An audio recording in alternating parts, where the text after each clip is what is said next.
Guys, welcome to Miami. So happy to see you again. Happy to see you. Thank you. I'm going to start with Madelaine. Madelaine, since the entire trilogy was shot back to back, how was it for you? Because you almost lived with Maya, with your character, in real time. How was it for you to get to this emotional point of the character in chapter 3?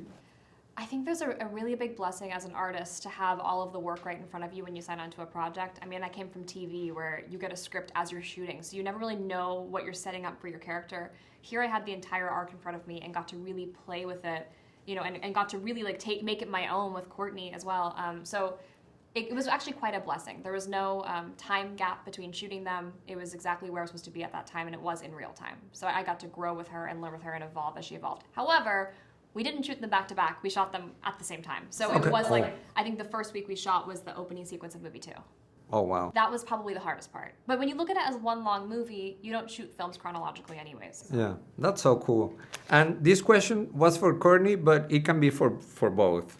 So going from that, you shot it at the same time. What were the structural and creative decisions you guys had to make in order to get to this third installment that it's like the final chapter? I mean, it was written out in the first place, so we knew what the final chapter was. I think in this particular one, we also went back and enhanced this chapter afterwards, because as we formed chapter 1 and chapter 2, we were like, we actually wanted to go to a few different places, I might say darker places.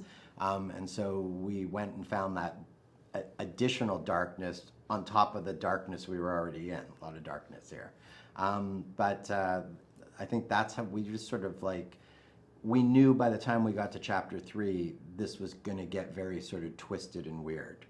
And that was the intention. And, you know, in a way, it sort of harkens back to We Could Never Repeat, you know, what made the original OG Strangers from 2008 interesting and effective to people is like this sort of very off darkness. And it took us until the end to sort of come back to that, which is where we end up, or we hope we end up. I really enjoyed, as an audience, the silences throughout this third installment. It almost feels like an extra character or like a vehicle to tell the whole story. How was it for you guys, especially for you as an actress?